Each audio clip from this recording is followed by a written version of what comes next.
네, 오밤중 뉴스 함께하고 계십니다. 지금 시각이 11시 21분 지나고 있네요. 자, 오늘 제가 준비한 첫 번째 주제입니다. 이거는 이 미국 쪽 얘기를 좀 해볼게요. 이 트럼프. 참 트럼프가 이거 뭐라고 해야 되죠? 깡패라고 하는 게 더 좋을 것 같습니다. 지금까지 미국 역사상 이런 대통령이 있었을까 싶은데요. 자, 그렇게 잘 나가던 트럼프가 최근에, 죄송합니다. 예. 이상한 게 나갔네요. 예. 자, 그렇게 잘 나가던 트럼프가 지금 위기를 맞고 있다는 소식이 들립니다. 벌써 레임덕이 온다는 얘기까지 있어요. 트럼프가 레임덕이라. 레임덕하고는 거리가 먼 사람처럼 느껴졌는데, 예, 별 수 없네요. 역시 권력이란 게 그래요. 마구 휘두르면, 민심의 저항을 받지 않는가라는 생각이 듭니다. 자, 이 시간은 이브뉴스 김대호 PD와 함께 합니다. 자, 안녕하십니까? 네, 안녕하십니까. 반갑습니다. 자, 이브뉴스 자리를 조금 옮길까요? 예, 이쪽으로 좀. 예. 조금 더 옆으로. 예, 좀 옆으로 가실까요? 아니구나. 이쪽으로 와야 돼. 가운데로 와야 되겠구나. 예. 예. 매번 제가 이렇게, 자리 때문에 고심을 해요. 이거 분명히 이거 그때그때 배치를 해 놨는데, 이거 심지어 오늘은 위치를 이렇게 쫙 밑에 그려 놨는데, 그래도 안 맞네. 자, 자, 오늘 대호 PD 와주셨습니다. 네. 일주일 만에 뵙네요. 안 그래도 선배님을 좀 많이 챙겨달라는 요청들이 많아서 아, 그래요? 제가 오늘 준비를 해왔습니다. 자, 짠. 저를 많이 챙겨달. 이게 네. 뭐예요? 네, 찹쌀떡. 찹쌀떡. 그리고 네. 오렌지. 그리고 두유. 먹고 이걸- 힘내시라고. 아, 이거 먹고 힘내라고요? 네, 명절인데. 와, 이런. 야, 이거 진짜. 예, 이거 같이 먹어야 될 것 같은데 지금 방송이 진행 중이라 네, 먹는 나중에 거는 예, 드신- 이게 시루떡이죠. 네. 시루떡하고 오렌지하고 예, 두유입니다. 네, 아유 고맙습니다. 잘 먹을게요. 이 확실히 명절 기분이 나네요. 자, 오늘 트럼프 얘기를 좀 해야 될 것 같아요. 네. 오늘 원래 이제 준비했었던 주제가 총 3가지였습니다. 네. 미국 내 상황, 그리고 지금 열리고 있는 미넨에서 열리는 안보회의. 미네에 있어 네네. 안보회가 열리고 있군요. 뭐 이제 경제 쪽은 이제 유명한 스위스에서 열렸던 다보스 포럼이 다보스 포럼이 있다라고 있고, 하면 네. 안보 쪽은 미넨에서 이제 개최가 되고 있죠. 네. 그래서 그쪽에서 하나, 그리고 이제 이란과 관련해서 이렇게 3개를 놓고 고민을 하다가 오늘은 요 부분을 좀 더 한번 이야기를 해보려고 미국 내에서 트럼프 레임덕이 나오는 이야기가 나오는 것은 어떤 배경인지 한번 큰 틀에서 한번 이야기를 나눠보려고 합니다. 트럼프의 레임덕 얘기가 나온다. 네. 트럼프와 레임덕은 쉽게 이렇게 접목이 안 돼요. 완전히 무소불위의 권력을 휘두르고 있지 않았습니까? 미국의 그 어떤 정권도 이렇게 총질을 많이 하는 정권은 이제 못 봤어요. 특히 총 발포 때문에 사망을 하게 되면 미국이 아무리 총으로 유명한 나라라 하더라도 시끌벅적 하거든요. 근데 트럼프는 지금 벌써 취임 이후에 여러 건 있었죠. 사실 안 시끄러운 날이 없었는데 안 시끄러운 날이 없었어요. 맞아요. 그래서 아마 우리 시청자 여러분께서 보시기에는 무슨 레임덕이야 한참 전부터 나왔는데 이렇게 느끼시는 분들도 있을 건데요. 네. 그거는 아마 여러분들이 정치적 감각이 빠르셔서 그럴 것 같습니다. 그래서 네. 한번 준비한 내용 요 근래 어떤 이야기들이 펼쳐지고 있는지 하나씩 한번 살펴보도록 하겠습니다. 자, 오늘 이 사진을 가지고 왔더라고요. 붕괴하는 요새 트럼프 2.0 위기. 네. 자, 그래서 왜 이런 이야기가 나왔을까? 바로 다음 장 내용으로 넘어가 보면요. 네. 자, 이게 뭔가요? 보시면 트럼프의 지지율입니다. 지지율의 변화가 어떻게 지금 흘러가는지 한눈에 좀 볼 수 있죠? 계속 내려오고 있네요. 네. 지난번에 제가 소개해드렸을 때 40%대에 처음 진입했다. 라고 했는데 지금은 현재 30%대에 진입했다. 라는 것이. 30%대다. 네. 그러면 왜 30%대로 진입을 했을까? 아무래도 이제 가장 눈에 띄게 많이 나오는 이야기가 이민 단속. 그런데 IC 이민 단속에 대해서 반대 여론이 60%. 보수적인 여론조사로 잡아도 50%는 넘는다. 아니 그러니까 미국 내에서도 그 아이스의 그 이민자 불법 이민자라고 합니다만 그냥 거의 마구잡이식 네. 단속이던데 여기에 대한 불만이 많이 나오고 있는 모양이군요. 그렇죠. 지난번에 아마 많은 분들이 깜짝 놀라셨던 미네소타 총격 사건. 오, 깜짝 놀랐어요. 저 새 아이를 둔 어머니. 예, 르네 아버지. 굿인가요? 자, 그래서 이 자체가 굉장히 충격적이었잖아요. 네. 사실 뭐 어떤 정말 불법 이민자인가 그렇지 않다. 내 차량 번호도 맨날 그대로인데 뭐 길을 막고서 못 가게 하냐. 그래서 이제 그냥 가려고 하는데 총을 막 연발 쐈죠. 그랬는데 이제 그래서 야 이거는 정말 정신 나간 거다. 심지어 IC 요원들은 제대로 된 훈련도 받지 않고 제대로 된 훈련을 받았다고 보기 어렵습니다. 딱 60 며칠 정도. 그러니까 이게 정확하게 말하면 교육이 제대로 안 된 거예요. 총기를 사용할 때 이럴 때는 함부로 쓰면 안 된다라든지 총기를 꼭 써야 될 때는 이러이러한 절차가 있다든지 이에 대한 교육이 전혀 없이 그냥 뭐 쏘고 싶으면 쏴 뭐 이런 식이 되다 보니까 그렇죠. 그리고 영장이나 이런 것들도 제대로 없고 그냥 가다가 이 사람 불법 치료자 같이 생겼는데 불법 체류자 같이 생겼는데 네 그러한 것들에 대한 비판이 엄청나게 쏟아졌었는데 예. 이때 또 한번 이제 총격 사건이 일어나면서 다시 한번 더 뜨겁게 국민적인 분노를 샀었죠. 네. 그리고 이게 요거는 2020년도에 보면 조지 플로이드 사건이라고 이것도 유명해요. 그죠. 네. 한 흑인 분을 용의자라고 생각해갖고 체포를 했어요. 근데 경찰이 이제 무릎으로 목을 눌러서 네. 숨져서 숨진 사건이거든요. 네. 그래서 되게 인종차별적이다라고 해서 한참 이제 그때 화제가 됐었던 사건인데 그 비슷한 곳에서 계속해서 이런 일들이 일어나고 있다. 이번 같은 경우에는 인종을 가리지 않고 총격을 하더라고요. 네. 지금. 그러니까 글쎄 이거를 그렇죠. 참. 왜냐면 생김새나 느낌, 말투 이런 것만 보고 불법 이민자라고 생각해서 그러니까 체포하고 강압적으로 하는 건 차별적이죠. 특히 충격적이었던 게 그 보훈병원이 우리 같으면 그러니까 한마디로 이제 전쟁에 참여했던 참전 용사들을 위한 병원 그 병원에서 근무하던 간호사가 총을 맞고 죽었어요. 야, 근데 미국 이제- 같은 나라에서 이런 일이 생깁니까? 그러니까 그래서 이제 당국에서는 미국에서 대응은 어떻게 했냐면 그가 총을 휴대하고 있었다 이런 식으로 갔거든요. 마치 위협적인 테러리스트 같은 인물로 묘사를 했는데 전혀 그러한 낌새들이 없었죠. 영상이 공개됐는데. 네, 보니까 그냥 뭐 그냥이었어요. 별다른 저항도 없었고, 근데 그냥 마구 두들겨 패다가 총 쏴버리고 하는데 깜짝 놀랐어요. 그렇죠. 그 영상들이 이제 확산이 되면서 사실상 미국 당국이 거짓말하는 거 아니냐. 우리도 사람들도 보는 눈이 있지 않습니까? 그렇죠. 많은 사람들이 그걸 보고 전에는 불법 체류자에 대한 단속, 이민자에 대한 단속이 필요하다 생각했던 사람들도 이번에 엄청나게 많이 돌아섰습니다. 이거는 내가 생각한 그게 아니다. 그 사실 미국이라는 나라가 그 우리나라는 신분증이 다 있잖아요. 이 신분증도 보면 국가에서 발부한 네. 주민등록증이 있잖아요. 네. 또는 운전면허증이 있잖아요. 근데 미국은 이렇게 단일화된 신분 그 제도가 없어요. 그게 뭘 말하냐면 신분을 알려줄 수 있는 이런 신분증이 없이도 자유롭게 돌아다닐 수 있어야 한다. 이게 이제 미국의 건국 이념 중에 하나야. 근데 그냥 척 봐서 이건 정말 말도 안 되는 얘기 같아요. 그렇죠. 그리고 또 하필 민주당 강세 지역만 그렇게 골라서. 의도적인 것 같아요. 자, 그래서 보시는 것처럼 되게 시위가 엄청 컸어요.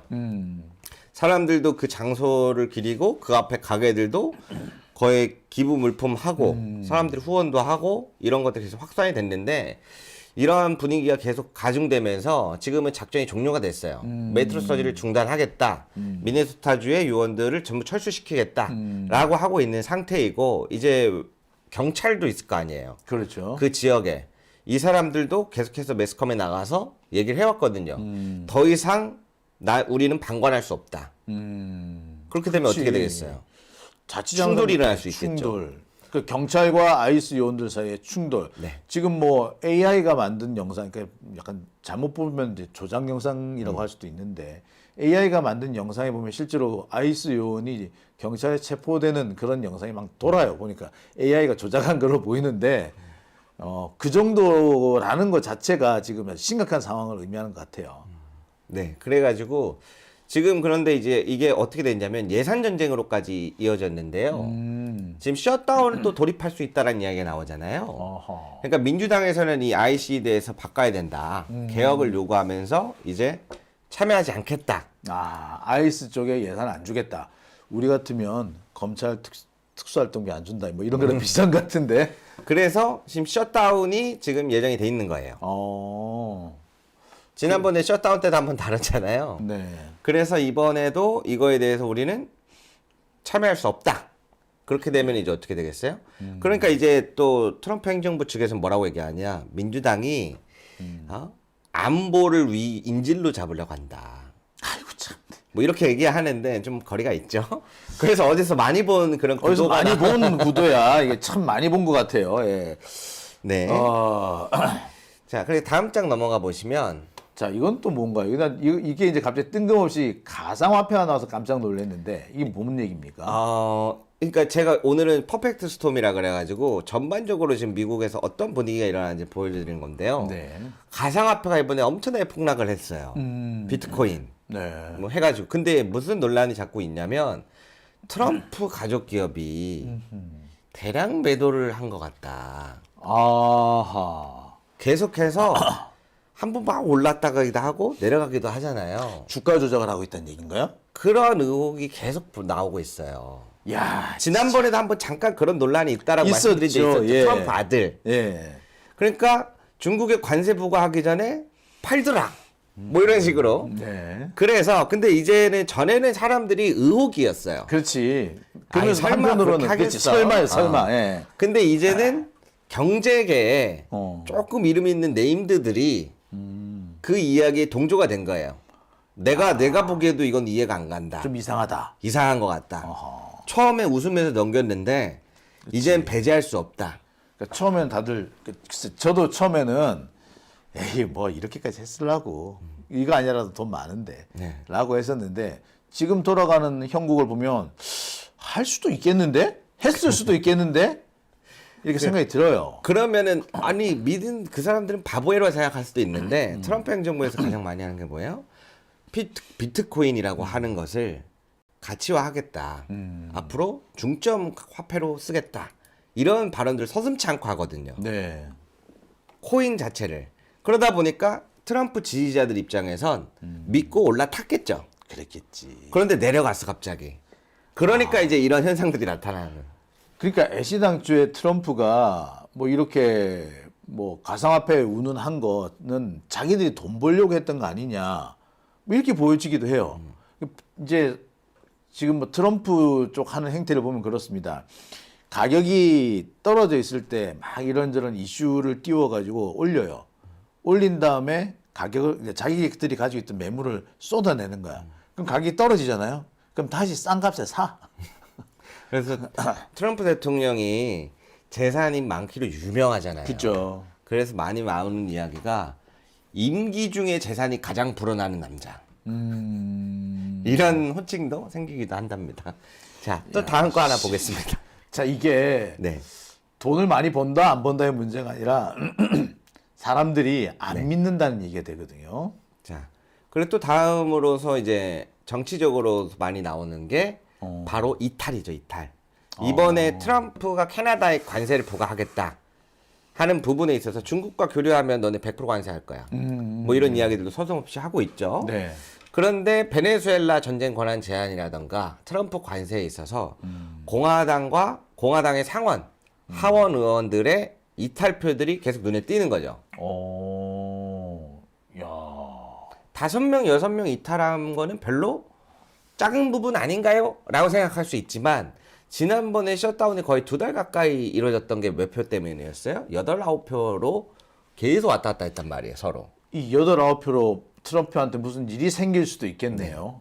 그래서 트럼프의 당 장악력이 계속해서 줄어든다. 물론 이제 거부권을 무효할 수 있을 만한 의석수는 아니지만 네, 3분의 2까지니까. 그건 아니지만 이러한 부분들은 이게 결속력이 약해지는 신호탄이다. 이렇게 근데 해석이 됩니다. 신호탄인데 벌써 이렇게 숫자가 나온다는 게 네. 경우에 따라서는 우수수 마치 둑 터지듯이 될 수도 있지 않겠느냐 이런 생각도 들어요. 그렇죠. 그리고 또 다음 장을 보시면 텍사스 얘기가 나오는군요. 요구의 이제 또 하나의 큰 부분이죠. 네. 이거는 이제 선거 쪽 부분인데요. 이번 1월 말에서 2월에 텍사스 재보궐 선거가 있었어요. 네. 근데 텍사스가 어떤 지역이냐? 트럼프한테는 텃밭이지. 트럼프 그렇죠. 텃밭. 예. 텍사스가 1990년도 정도 이후부터 한 번도 민주당이 승리한 적이 없는 구역이에요. 근데 이번에 밭이 뒤집어졌죠. 네. 그래서 지난 대선에서도 바이든이랑 붙었을 때 트럼프가 17%포인트 이상으로 야, 압승을 했네. 이겼던 해리스랑 했을 때. 그런데 이번 보궐에서 민주당 후보가 당선이 처음 됐는데 거의 19%포인트 이상으로 이겼어요.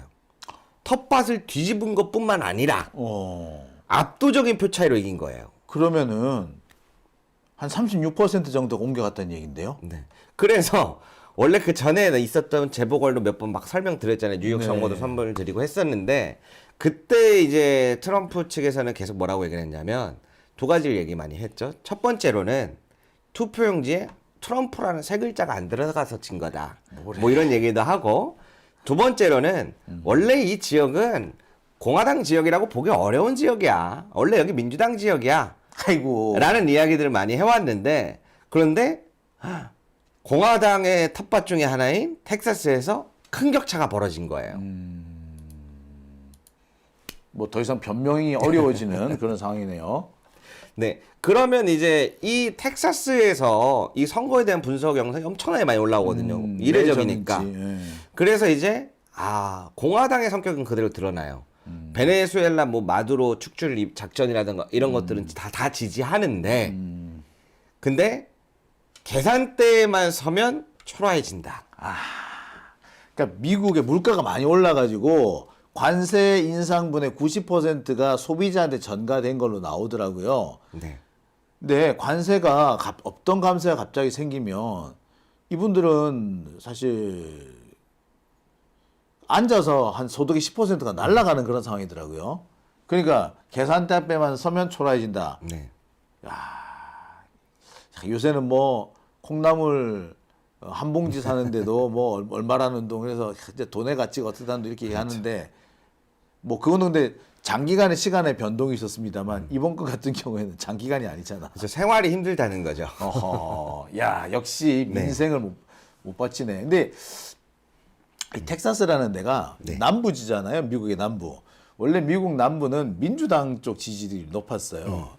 근데 이제 7, 80년대를 넘어서면서 이게 공화당 지지세로 바뀐 곳인데 네. 이게 다시 또 민주당으로 돌아올 조짐이다. 야 이거 사실 되게 심각한 상황인데.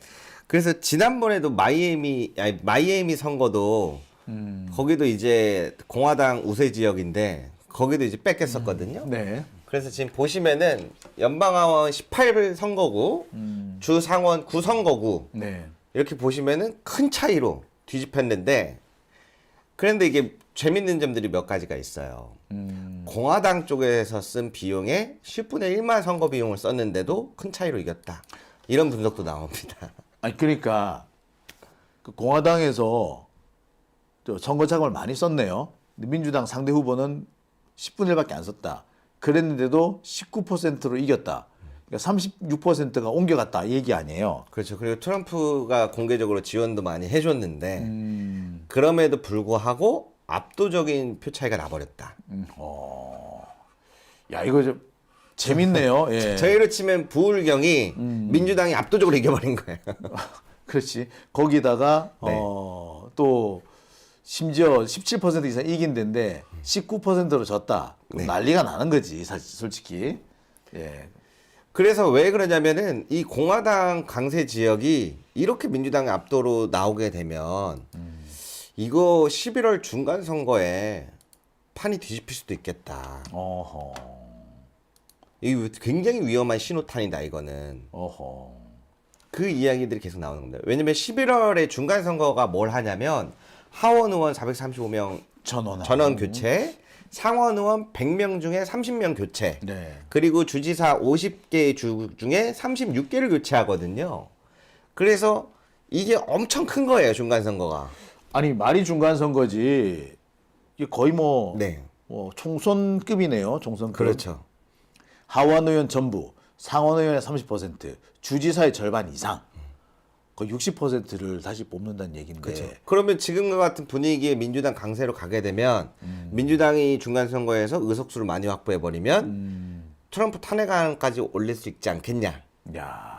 이렇게까지 이야기가 나오는 겁니다. 요 상황에서 만약에 그 네. 연방 대법원에 위헌 판결까지 나와버리면 진짜 트럼프는 살아남기 어렵겠네요. 그렇죠. 사실 지금 관세 판결도 많은 분들이 기다리는데 지금 거의 3차례 밀렸거든요. 아니 왜 자꾸 밀리는 거예요 그거? 지금 좀 나와야 되는 거 아닌가? 원래는 관세 판결이 데드라인이 6월까지예요. 근데 서로 양측의 요청, 트럼프 행정부도 그렇고 지금 기업들과 7개 주가 합쳐서 이렇게 한 것도 네.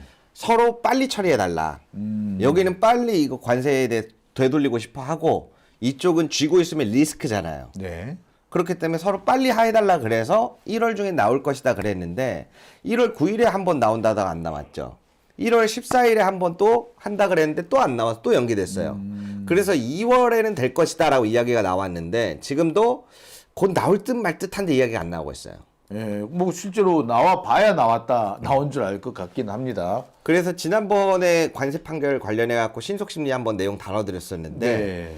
대부분 이제 항상 6대 3으로 트럼프가 항상 이겨왔는데 대법원에서 이번에는 되게 회의적인 분위기가 팽배하다. 트럼프 관세에 대해. 그래서 이러한 부분에서도 하나 주목을 하고 있고 지금 주방위군 투입에 대한 것도 나중에 아마 이슈가 커질 것 같습니다. 네. 자, 그리고 다음 장을 보시면 또 하나의 이슈죠. 아니, 밀라노 동계올림픽인데요. 네, 저 이 얘기 보고 깜짝 놀랐습니다. 미국의 요원이 올림픽 같이 이렇게 중요한 행사에 그래서 쫓겨난 거죠. 아니 이게 간단하게 정리를 해드리자면 지금은 좀 소강이 됐는데 밀라노 지금 동계올림픽 우리 여러분 잘 보고 계신가요? 여기에 미국의 이민 난소국 ICO를 투입시키겠다라고 얘기를 했어가지고 거기까지 왜 가? 너무 나라에? 그래서 미국에서도 반발이 심했고 시민들이 이 이탈리아에서도 반발 시위가 엄청 크게 열렸었거든요. 아니 입장 바꿔서 우리나라에서 무슨 행사를 하는데 국제 행사를 하는데 미국의 뭐 연방 요원들이 와가지고 뭐 어쩐다 이러면 진짜 기분 나쁠 것 같아. 왜 남의 나라까지 와서 지랄이야. 그렇죠. 그래서 우리도 지금 IC 이민 단속을 어떻게 하고 있는지 바라보고 있는 감정이 있지 않습니까? 네. 이 이탈리아 사람들도 똑같죠. 그래서 말도 안 된다. 말도 안 되지. 그들을 어떻게 여기로 들이냐. 이게 이제 좀 한참 한 1, 2주 전까지 있었다가 이제 그래서 협의를 살짝 봤던 게 그렇게 안 하고 우리 이탈리아 올림픽 조직 협력하는 요원 정도로만 하겠다. 무장도 안 하고 이제 그렇게 해서 좀 소강이 됐었거든요. 네. 그래서 아까 앞에서 말씀드렸던 미네소타 총격 사건부터 해서 이게 이렇게 해서 계속 IC 이민 단속에 대해서 강해지는 거예요, 반감이. 그러니까 이제 그 서지를 중단하고 요원들을 철수시키겠다라고 하는 게 반감이 너무 커지니까 그게 반영이 되는 거예요. 트럼프가 집권을 할 때 트럼프 같은 사람이 이제 포퓰리즘이라고 하잖아요. 근데 제일 많이 썼던 게 불법 체류자를 내쫓아서 그들이 차지하고 있는 일자리를 미국 시민들한테 주겠다. 뭐 요 얘기였단 말이에요. 그래서 어떻게 보면 아이스의 활동을 미국의 어떤 중간층 이하 사람들이 되게 환영한다라고 돼 있었는데 분위기가 완전히 바뀌었네요. 그렇죠. 자, 그래서 또 다음 장을 보시면 네. 아마 뉴스로 많이 접하셨을 텐데요. 미국 선수단 입장들은 어떨까요? 밀라노에 가 있는 미국 선수단들 든든하지 않을까 그래도? 아니요. 거기 있는 선수들이 네. 다 소신 발언을 하고 있어요. 어허. 내가 오늘날 미국을 대표해서 나왔지만 나는 이런 점에 동의하지 않는다. 그러니까 이제 트럼프가 또 SNS에 글을 올려요. 저 루저가 어떻게 대표냐. 아이고야. 이거 우리나라에서 만약에 그 대통령이 그런 식으로 글을 올렸다 네. 난리가 났을 거예요. 근데 참 트럼프 눈에 비는 게 없긴 없네. 그렇게 어떻게 국가대표 선수한테 그런 식의 발언, 아유 참네. 야. 근데 그 현지에 가 있는 미국 선수들도 사정이 있다 그래요. 미국의 국가를 대표한다는 게 쪽팔린다라고 하는 이유가 있더라고. 예, 좀 자세히 설명해 주시죠. 그래서 간단하게 얘기하면 지금 아까 말씀드린 대로 아이스 요원이 이탈리아 동계올림픽까지 들어온다 그러니까 반발이 엄청 심했을 거 아니에요. 네. 미국에 대한 감정이 어떻겠어요. 그런데 자기들도 그거에 동의를 안 하는 사람들이 점점 늘어나잖아요. 그러니까 대표 선수단은 그런 질문들을 되게 많이 받는데 나는 이 부분에 대해서 미국의 대표로 왔지만 이런 점들은 나도 동의하기 어렵다. 미국이 추구하던 자유와 가치는 어디 갔는가? 사람들을 소중하게 생각하지 않는 건가? 이런 발언들을 하는 선수들이 계속 늘어나고 있는 거예요. 그러니까 트럼프가 어쩌고 저쩌고 루저 네. 어쩌고 저쩌고 할 만도 하네요. 저런 애들을 어떻게 응원하냐? 이러면서. 지가 잘못했다는 얘기는 주고 나가는구나. 예. 그런데 이제 막 거기서도 유명한 선수들이 있을 거 아니에요. 우리로 치자면 뭐 김연아 뭐 이런 사람들 미국 때도 있을 거 아니에요. 네. 그런 사람들의 발언에 파워가 영향이 있죠. 그렇겠죠. 트럼프는 지금 거의 사면초가네요. 그래서 이제 이거에 대해서 반감이 계속 커지는 거에 대해서 좀 철수를 지시했다. 미네소타에서 약간 이렇게 저는 지금 이해하고 있고요. 자, 그래서 결국에는 탄핵까지 얘기가 나오는군요. 이번 이 텍사스 보궐선거의 결과가 우리로 치자면 부울경에서 민주당이 압승한 결과인데 네. 이렇게 되면은 중간 선거의 결과가 예상이 된다. 그렇죠. 이제 트럼프가 어떤 극적인 변화를 하지 않는 이상 네. 아마 텍사스 선거 결과가 그대로 반영될 가능성이 높죠. 그렇게 되면 이게 만만치 않을 텐데. 그래서 지금 요 부분에 대해서 굉장히 주목하고 있다. 그러니까 5석만 바꾸면은 민주당이 의회를 장악할 수 있다는 건가요? 아니요, 사실 그건 좀 불가능한데요. 근데 근데 이제부터 요번에는 그냥 모의고사 같은 느낌인 거죠. 실제로는 11월에 펼쳐질 중간 선거를 봐야 되는데 먼저 테스트 모의 선거에서 이렇게 큰 차이가 난 걸 보니까 여기서 이제 앞으로 긴장감이 앞돌 수밖에 없는 거죠. 그러니까 그러면은 그 중간 평가, 중간 그 투표, 중간 선거에서 민주당이 압승을 해서 과반을 넘을 수도 있다. 그런 전망이 있다는 거죠. 그렇죠.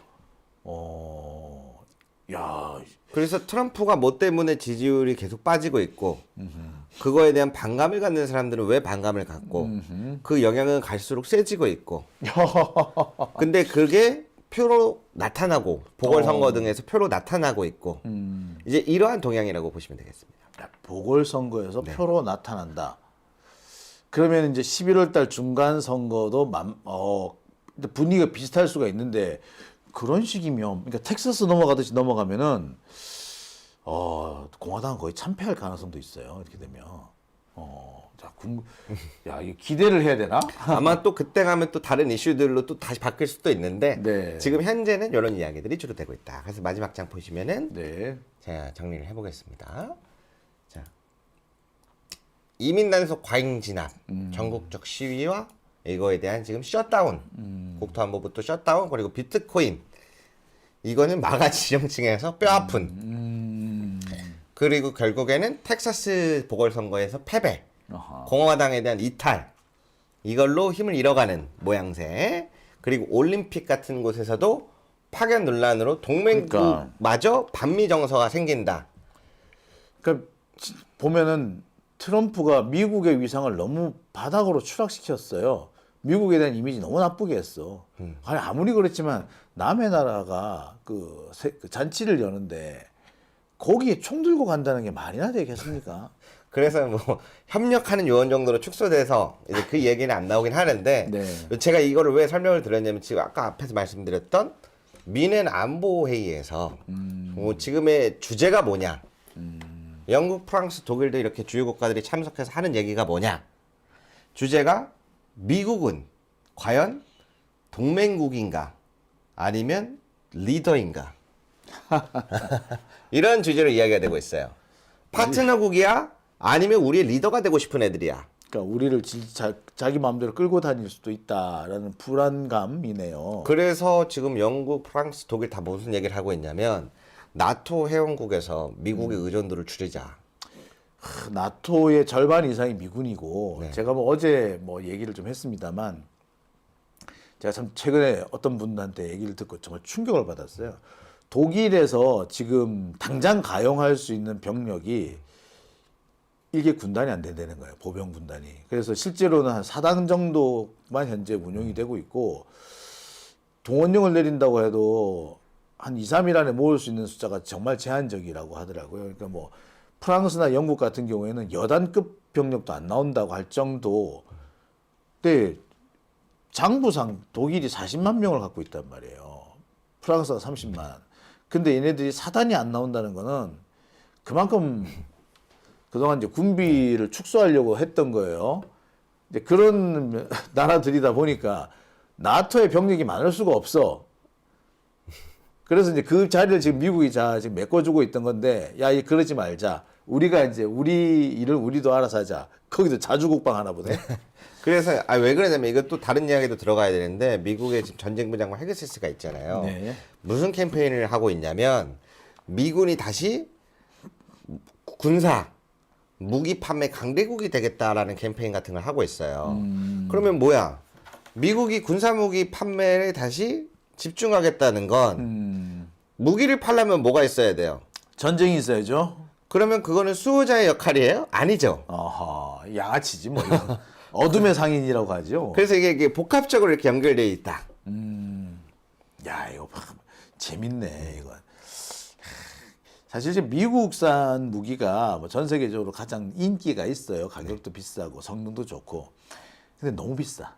너무 비싸고 지금 미국이 혼자서 독점적으로 무기 생산을 하다 보니까 이게 생산이 못 따라가는 거야. 그리고 이 러시아 우크라이나 전쟁에서 드러난 게 뭐냐면 소모품이 많이 필요하더라. 그러니까 총알, 포탄 이런 거 있잖아요. 그다음에 석유라든지 이런 것들이 제때 원활하게 공급돼야 된다. 뭐 이런 얘기들을 많이 합니다. 근데 미국이 거기까지는 또 못하더라고. 그러면서 이게 아니 미국이 무기 판매 1위 국가로 돌아오겠다. 이게 이래 가지고는 안 되거든. 만들지를 못하는데 무슨 일이야. 근데 이걸 그런데도 1위를 하겠다고 바닥바닥 우기는 거는 만들어지지도 않은 걸 만들었다고 미리 사라. 강요라는 거지. 강매라는 거지. 야, 참. 아, 이래서 결국 미국 중심의 세계 질서가 무너지는 거네요. 네. 그래서 이제 결론은 지금 우리나라에도 몇 번 보도가 나왔잖아요. 관세 25%로 올리겠다, 뭐 네. 비준 준비 안 하는 것 같다는 압박을 했잖아요. 네. 제가 살펴보니까 일본한테는 대노를 했고, 너네 왜 투자 안 해? 독일이나 이런 쪽의 유럽에도 계속 압박을 넣고 있어요. 그래서 지금 남부에 보면은 야, 관세로 압박 넣고 하는데 우리 언제까지 이렇게 살아야 되냐. 약간 이런 느낌의 분위기로 계속 회의가 되고 있습니다. 야. 그러다 보니 이제 미국을 더 이상 파트너국이라고 당장에 어떻게 할 수는 없겠지만 미국의 의존도를 전체적으로 줄여야 되겠다라는 거에서 유럽들이 손을 잡고 있어요. 그린란드 보세요. 네. 솔직히 눈 뜨고 코베 있는 상황이잖아요. 그렇죠. 그린란드도 야 너네가 병력 몇 명씩 파견했어? 바로 관세 20%더 때리겠다 그러고 스위스도 얼마 전에 말투가 마음에 안 든다고 너네 9% 추가. 그러니까 이제 유럽 깡패, 국가들이 깡패. 그래서 지금 뉴섬 주지사가 가가지고 차기 대권 후보 이 거명되는 중에 한 명인데 미국의 뉴섬 주지사가 가서 트럼프가 여러분들을 단단하게 만들고 있다. 난 여러분들을 지지한다. 약간 이런 얘기하고 있거든요. 그런 상황이 지금 펼쳐지고 있다라고 정리해드리겠습니다. 아, 미국이 이렇게 해서 망하는구나. 내가 이제 저기 트럼프 1기 행정부 때 그런 얘기 한 적이 있어요. 트럼프가 미국을 망하게 할 거라고. 자기는 미국을 강하게 만든다. 미국을 다시 위대하게 얘기하지만 이로써 미국은 다시는 위대하게 되기 어려워졌다라는 얘기를 제가 했었는데 트럼프가 이제 재선에 실패하면서 그게 한물 갔구나. 그 예상은 틀렸구나 생각을 했었어요. 근데 아니야. 다시 맞아 떨어져. 어쩌면은 그때보다도 더 지금 트럼프가 하는 짓이 더 강력한지도 모르겠어요. 그렇죠. 이 얘기 말씀 너무 자주 하셨는데 짧게 지금 이란이랑 협상이 잘 안 되잖아요. 주요 의제가 세 개예요. 첫 번째, 고농축 우라늄을 희석시켜서 낮춰라, 없애라 우라늄. 핵무기 쓸 거니까 없애라. 요거 하나랑 두 번째는 너네 탄도미사일 방어체제 그러면 없애라. 근데 이란 입장에서는 그걸 안 갖고 있으면 앞으로 공격을 받으면 끝나잖아요. 그렇지. 이거 절대 해지 못하겠다. 세 번째는 이제 하마스나 뭐 이런 무장 대리 세력도 없애라. 이거를 다 컨트롤하고 싶은데 그러니까 주변 국가들은 이제 보는 거죠. 오늘날 미국이 이란과 어떤 협상에 대한 의제를 던졌는지 봤더니 얘네들을 완전 무장 해제를 요구하는구나. 그러면은 이란이 만약에 거기에 응해서 완전 무장을 해제를 다 해버려. 방어 미사일 체제도 없애고 무장 세력 대리 세력도 없애고 우라늄도 낮춰. 그러면 힘이 없잖아요. 그러면 왠지 트럼프가 지켜주는 게 아니라 잡아먹을 것 같다. 아, 그렇지. 뭐 이렇게 보는 거죠. 뻔한 결말이죠. 그러니까 더 미국의 이빨이 안 먹히는 것 같은데 트럼프는 윽박지르면 된다고 생각하는 것 같아서 글쎄 좀 갸우뚱해지긴 하네요. 예. 그래서 점점 신뢰를 잃어가고 있는 상황이라고 제가 결론 짓겠습니다. 야, 참. 아마 큰 틀에서는 제가 방향은 이런 내용들이 주로 이루어지고 있어요. 설명을 드리는데 아마 전문가분들이 보기에는 설명이 더 필요한 점이 많을 겁니다. 그런 점은 좀 너그럽게 양해해 주시면 감사하겠습니다. 일단은 네. 그 관세와 관련된 대법원 선고, 그다음에 11월 달에 중간 선거가 트럼프로서는 제일 큰 위기가 아닐까 싶기도 하네요. 그렇죠. 이민 단속을 하는 가장 큰 이유죠. 민주당 지역에서 이 사람들을 쫓아내서 중간 선거에서 이기겠다라고 하는 목적성이 있기 때문에 야, 자 대가리 돌아가는 것 어떻게 좀 이상한 쪽으로 되게 잘 돌아가는 것 같기도 하네요. 자, 아유 오늘 이렇게 저희 중요한 얘기를 해주셨는데 이제 오늘 원래 아까 세 가지 주제를 준비하려고 했다 이것만 한 거잖아요. 네. 다음 주에는 좀 늦을까요? 오늘 못한 얘기는? 다음 주에 아마 계속 이야기가 지속될 것 같아요. 앞으로도 이 주제가 아젠다가 그렇게 잡혔기 때문에 한번 또 재밌는 게 더 없다면 다음 이어서 해보고 재밌는 게 또 나오면 새로운 거랑 같이 한번 이야기 들어보도록 하겠습니다. 네. 우리 장용진 선배님 많은 응원 부탁드립니다. 네. 요새 뭐 이렇게 응원이 좀 필요한 때인 것 같긴 합니다. 자, 오늘 고생하셨습니다. 네, 여러분 연휴 잘 보내세요. 네, 다음 주에 뵙겠습니다. 감사합니다.